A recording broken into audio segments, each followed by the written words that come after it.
एक देश का विदेशों के साथ जो भी व्यापार होता है वो लाभ की आशा के साथ होता है। सरकार की तरफ जो व्यापार होता है देश हित में होता है। हालांकि देश हित की बात करते हैं, लाभ की बात होते हैं तो कहीं ना कहीं आशा तो होती है, लेकिन इन सब में एक चीज कॉमन है, वो है शर्तें। तो व्यापार की अपनी कुछ शर्तें होती हैं, तो उन व्यापार की शर्तों को क्या कहा जाता है? कौन कौन सी ऐसी शर्तें होती हैं जिस पर एक देश दूसरे देश के साथ व्यापार करने के लिए तैयार रह जाता है? आखिर क्या ये वास्तव में कोई टर्म्स एंड कंडीशन है या कुछ और है? इनके बारे में जानना जरूरी है। आज की क्लास में हम इन्हीं चीज की बात करेंगे। अंतर्राष्ट्रीय व्यापार की प्रमुख शर्तें क्या होती हैं और अर्थशास्त्रियों का क्या मत है इसके लिए।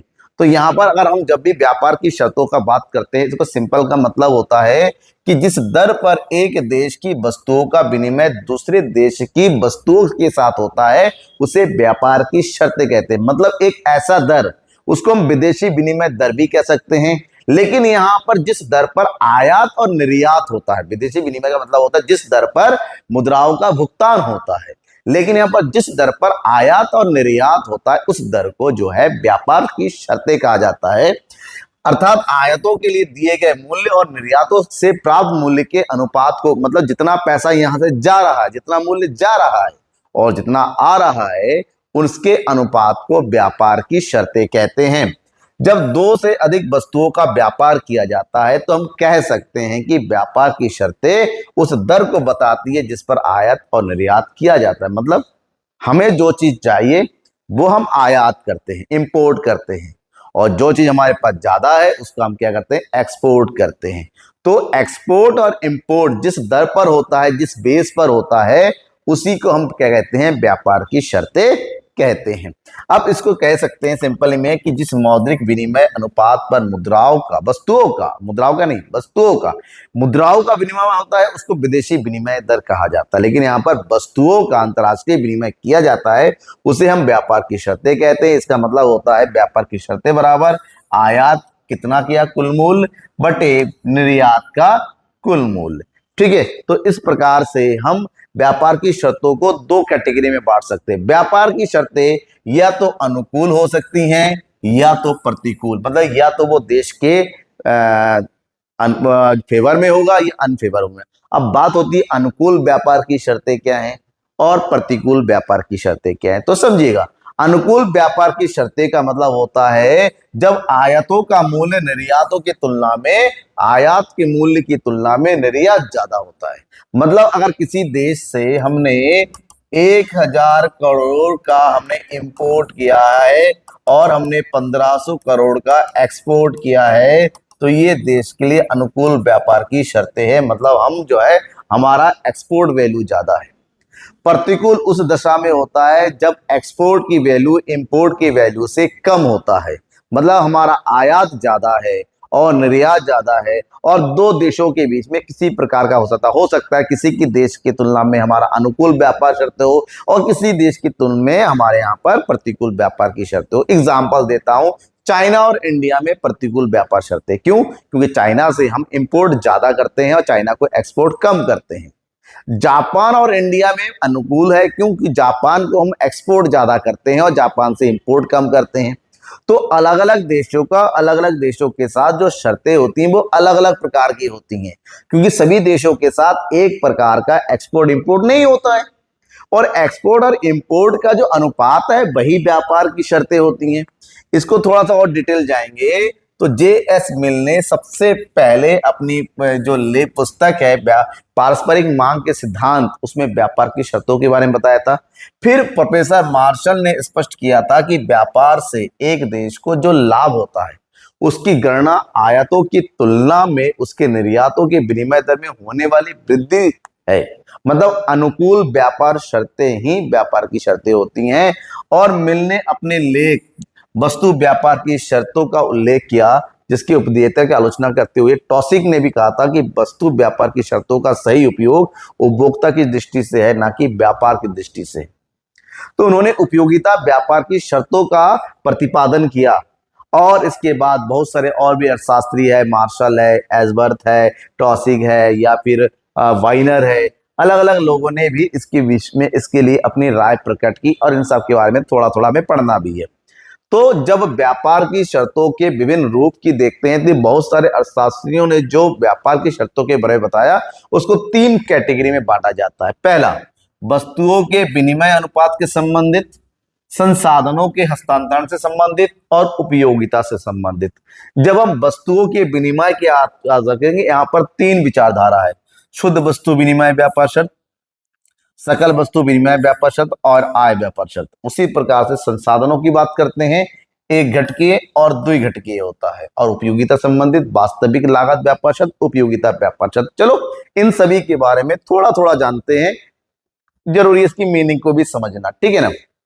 तो सबसे पहले वस्तुओं के विनिमय अनुपात से संबंधित व्यापार की शर्तें कौन सी है? 3। जिसमें पहला है शुद्ध वस्तु विनिमय व्यापार शर्त की शर्तें। यहां पर हम केवल वस्तुओं के आयात और निर्यात को देखते हैं, और इसकी विचारधारा को प्रकट किया था प्रोफेसर टॉसिक ने, और टॉसिक ने इसको शुद्ध कहा था, और उन्होंने 2 विचारधारा दिया, एक शुद्ध वस्तु विनिमय व्यापार की शर्तें और सकल वस्तु विनिमय व्यापार के।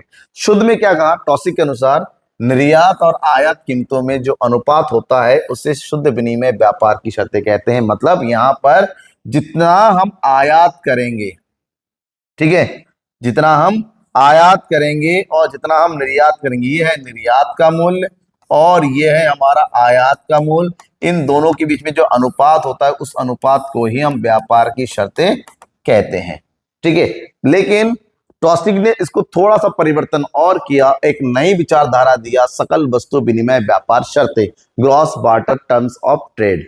तो जब हम उन्होंने कहा कि जब वस्तुओं का व्यापार करते हैं तो उससे भुगतान संतुलन की दशा का वास्तविक पता नहीं चल पाता है, तो इसको दूर करने के लिए उन्होंने सकल वस्तु विनिमय व्यापार के बारे में बात किया। उन्होंने कहा कि आयात और निर्यात कीमतों में संबंध स्थापित करने के स्थान पर आयात और निर्यात की कुल मात्राओं के बीच में अगर संबंध स्थापित किया जाता है तो ये वास्तविक व्यापार को बता देता है। हम केवल वैल्यू नहीं देखें, कितने वस्तु की कितनी मात्राओं का आयात हुआ और कितनी मात्राओं का निर्यात हुआ, उन दोनों के बीच के अनुपात को उन्होंने वास्तविक व्यापार शर्त कहा है। इसके लिए उन्होंने यूज किया है क्यूएम अपॉन पी को एमएन। मतलब जी का मतलब होता है बस सकल वस्तु, क्यूएम का मतलब होता है आयात की मात्रा और क्यूएस का मतलब होता है निर्यात की मात्रा। अब नेक्स्ट आ जाता है आय व्यापार की शर्तें। आय इनकम के अकॉर्डिंग कौन सी व्यापार की शर्तें हैं, इसके बारे में जी.एस. डोरेंस और H.A. स्टेहल्स ने कहा था कि शुद्ध व्यापार विनिमय की शर्तों में संशोधन किया और आय व्यापार की शर्तों का प्रतिपादन किया। शुद्ध की जगह आय, तो उन्होंने कहा आय व्यापार शर्तों को आयात करने की क्षमता कि कितना हम इंपोर्ट कर सकते हैं, उसके अकॉर्डिंग हमारी इंपोर्ट करने की कैपेसिटी कितनी है, हमारे पास कितना इनकम है, जिस आधार पर हम दूसरे देश से इंपोर्ट करें तो उसे ही हम भुगतान सामग्री, हमारे पास क्या पेमेंट करने के लिए पैसे है, इसी आधार पर व्यापार की शर्तें तय होती है। तो उन्होंने इक्वेशन दिया P(x)Q(s) इक्वल टू PM(Qm). मतलब P(x) मतलब निर्यात वस्तु की मूल्य कितना है और क्यों निर्यात वस्तु की मात्रा, आयात वस्तु का मूल्य और आयात वस्तु की मात्रा, तो वास्तविक मूल्य और क्वांटिटी को मल्टीप्लाई करके ही यहाँ पर व्यापार शर्तें बनाते हैं।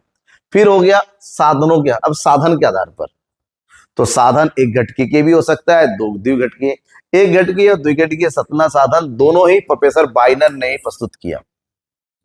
तो बाइनर ने एक घटकीय व्यापार की शर्तों का प्रतिपादन किया। ये व्यापार की शर्तें निर्यात कीमत सूचकांक को आयात कीमत सूचकांक के अनुपात में व्यक्त किया जाता है, सूचकांक के आधार पर। तो बाइनर ने कहा यदि वस्तु व्यापार शर्तों की तुलना की जाए और तकनीकी गुणांकों के सूचकांक के व्युत्क्रम रेसिप्रोकल मतलब उल्टा गुणा कर दिया जाए तो निर्यातकों का होगा, तब व्यापार की लाभ की प्रकृति के बारे में व्यापार शर्तों की सूचकांक की तुलना में अधिक अच्छा जानकारी। तो उन्होंने फॉर्मूला दिया P(x) upon PM multiply by ZX। तो यहाँ पर ZX का जो मतलब होता है वो है निर्यातों की उत्पादकता का सूचकांक, कितना निर्यात कर पा रहे हैं उसी आधार पर। तो यहाँ पर सूचकांक के आधार पर व्यापार शर्त बताया। फिर द्विघटकीय व्यापार शर्तों के बारे में भी बाइनर उसी ने एक्सप्लेन किया, बाइनर ने ही। और जब इसमें पूरी संभावित आयतों के बारे में कोई बात नहीं किया जाता है तो इस कमी को दूर करने के लिए ही बाइनर ने दूसरा बताया और कहा कि वस्तु व्यापार शर्तों को आयतों एवं निर्यातों के उत्पादन द्वारा हुए उत्पादकता में होने वाली परिवर्तनों के अनुसार गुणा किया जाता है, कि आयात और निर्यात के आधार पर उत्पादकता में कितना परिवर्तन हुआ और उसी आधार पर ही व्यापार की शर्तों का निर्धारण किया जाता है। नेक्स्ट है उपयोगिता से संबंधित व्यापार की कौन कौन सी शर्तें। दो शर्तें यहाँ पर है, एक है वास्तविक लागत व्यापार की शर्तें।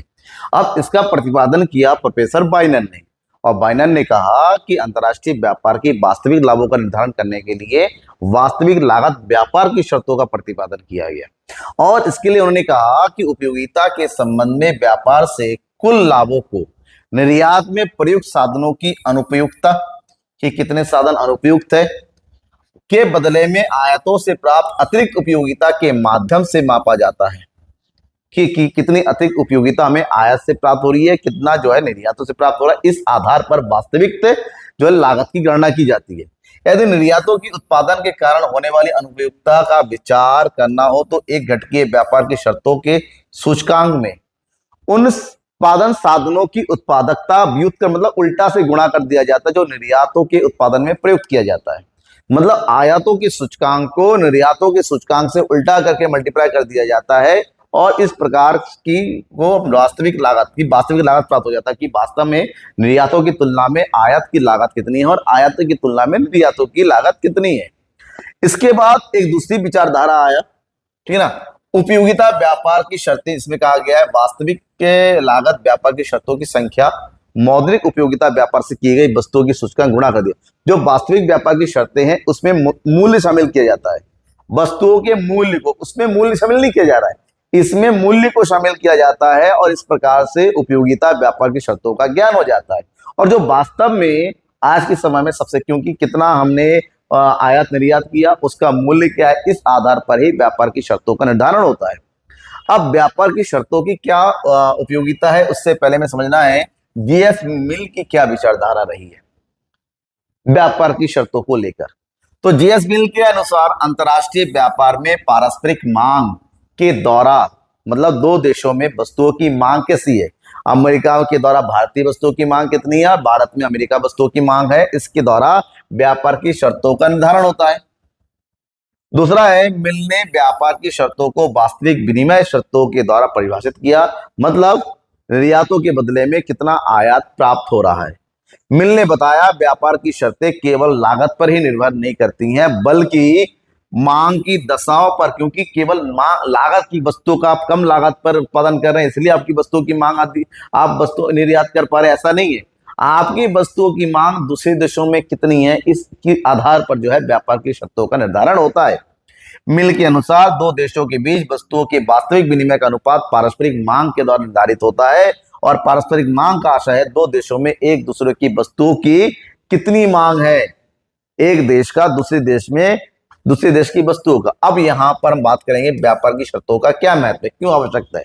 सबसे पहले बात है अंतरराष्ट्रीय व्यापार से लाभ का निर्धारण करने के लिए क्योंकि जिस देश में निर्यात ज्यादा होता है उसके लाभ का अधिक, इसमें कहा जाता है आयात और निर्यात करने वाले देशों के बीच लाभ का वितरण प्रचलित व्यापार की शर्तों का कार्य होता है। किसी देश के लिए व्यापार की शर्तें जितनी अधिक अनुकूल होगी उस देश को उतना ही अधिक लाभ होता है, मतलब कोई देश जितना अधिक निर्यात करता है उस देश को उतनी अधिक लाभ की प्राप्ति होती है। साधनों के पुरस्कार और रोजगार का मापन, तो व्यापार की शर्तें देश के साधनों को, रोजगार एवं पुरस्कार को प्रभावित करती है। जब एक देश की व्यापार शर्तों में सुधार होता है तो उसके निर्यात अधिक प्रयोग होते हैं, उससे रोजगार का उत्पादन होता है। जीवन स्तर में अनुमान, अगर देश का निर्यात अधिक है इसका मतलब उस देश में उत्पादन की मात्रा बढ़ रही है। उत्पादन बढ़ने का मतलब होता है लोगों की आवश्यकता की पूरी होने के बाद जो बचता है वो निर्यात हो रहा है, निर्यात बढ़ रहा है मतलब जाहिर सी बात है उत्पादन की मात्रा बढ़ रही है, लोगों का उपभोग स्तर बढ़ रहा है, लोगों की आय का स्तर, तो जीवन स्तर में सुधार को बताता है। आर्थिक विकास में सहायता, व्यापार की शर्तें देश के आर्थिक विकास पर प्रभाव पड़ता है। जिस देश का निर्यात जितना ज्यादा होता है उस देश में वस्तु विनिमय उतना अधिक होता है, उतना ही उस देश का जो है व्यापार बढ़ता है और उतना ही अधिक आर्थिक विकास होता है। लेकिन इस सब के बीच में जब शर्तों की गणना करेंगे उसमें तमाम कठिनाई आती है। सबसे पहली परेशानी है जैसे बाइनर ने सूचकांकों का प्रयोग किया, सूचकांकों के निर्धारण करना ही अपने आप में बहुत बड़ी समस्या है। यदि कोई देश केवल एक ही वस्तु का निर्यात एवं आयात करे तो व्यापार की शर्तों की गणना आसान है, लेकिन जब क्योंकि एक ही देश वस्तु नहीं होता, तमाम वस्तुओं का आयात निर्यात होता है, हर वस्तु के आधार पर सूचकांकों का मूल्य स्तर का निर्धारण कर पाना बड़ा मुश्किल हो जाता है। वस्तुओं में गुणात्मक परिवर्तन होता है, हमारे देश में जो वस्तु है दूसरे देश की वस्तु की तुलना में अलग होती है, तो गुणात्मक परिवर्तनों को हम मात्रात्मक परिवर्तनों में गणना नहीं कर सकते। आयात निर्यातों की संरचना में परिवर्तन, दो देशों में आयात निर्यात की संरचना, शर्तें, कानून व्यवस्था, मापदंड हर प्रकार से अलग अलग होता है। इकाई मूल्य का उपयोग, जिन मूल्यों के आधार पर व्यापार की शर्तों का निर्धारण किया जाता है वो सरकारी आंकड़ों पर आधारित होते हैं, लेकिन वास्तव में उसका क्रय विक्रय उस मूल्य पर होता है या नहीं होता है, इसकी गणना हम बड़ी मुश्किल से कर पाते हैं। भारों की समस्या, व्यापार के साथ जब वजन किया जाता है, मापा जाता है, वजन की समस्या में जाती है, अलग अलग प्रकार के यूनिट का, जैसे कहीं पौंड है, कहीं पर किलोग्राम है, अलग अलग प्रकार की वजन होती है। परिवहन एवं बीमा का व्यय भी जो है व्यापार की शर्तों को, कहीं पर सामान को लाने ले जाने में बहुत भारी खर्च होता है, बीमा बहुत ज्यादा खर्चीला हो जाता है। फिर निर्यात और आयातों का समय में अंतर होता है, कभी आयात निर्यात का समय, आने जाने का समय बड़ा लंबा लगता है, जितना ज्यादा लंबा समय लगता है निर्यात आयात उतना ही कम होता चला जाता है, ये भी बहुत बड़ी परेशानी है इस व्यापार शर्तों के निर्धारण में। तो ये था तमाम व्यापार शर्तों के बारे में। आपको क्या अच्छा लगता है, समझ में आता है, आपको लगता है कि आपकी यूजफुल है, लाइक करके शेयर कर दो। कोई डाउट रह जाता है कमेंट बॉक्स में कमेंट कर डालो। Thank you and bye.